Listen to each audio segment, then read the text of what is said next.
আপনারা অনেকে বলেছেন আমাদের নেতা অ্যাক্টিং চেয়ারপারসন, আমি ওনাকে দেশপ্রেমিক বলি। উনি রাষ্ট্রনায়ক হবেন সেদিন যেদিন বাংলাদেশের জনগণ গণতন্ত্র ফেরত পাবে, ভোটাধিকার প্রয়োগ করার ক্ষমতা ফেরত পাবে।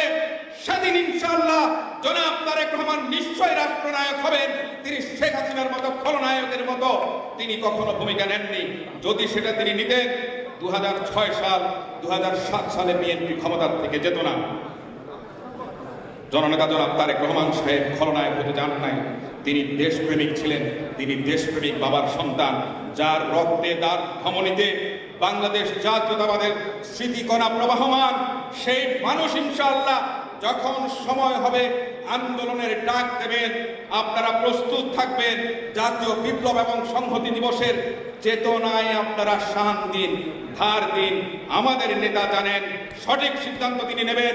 গত কয়েকটি বছর অক্লান্ত পরিশ্রম করে বিভিন্ন অঙ্গ সংগঠন, বিভিন্ন জেলা কমিটিকে যেভাবে তিনি প্রস্তুত করেছেন, আপনারা কি ভেবেছেন উনি কোনো কিছু বোঝেন না? একজন যোগ্য সেনাপতি জানেন যুদ্ধের ময়দানে কখন মিসাইল অ্যাটাক করতে হয়। ইনশাআল্লাহ তার অপেক্ষায় থাকবো। আপনাদের সম্মুখে কথা দিচ্ছি, আমাদের নেতা যেদিন ডাক দেবেন ইনশাআল্লাহ আমি দেশে ফেরত যাব, তার আগেই খুব অতি সত্বরে আপনাদের পাশে থাকবো, আপনারাও আমাদের পাশে থাকবেন। আমাদের নেতা জনাব তারেক রহমানের সুস্বাস্থ্য, আমাদের দেশনেত্রী বেগম খালেদা জিয়ার দীর্ঘায়ু সুস্থ জীবন কামনা করছি। মুক্তি ইনশাআল্লাহ আমাদের নেত্রীকে আমরা নিয়েই করেই ছাড়বো।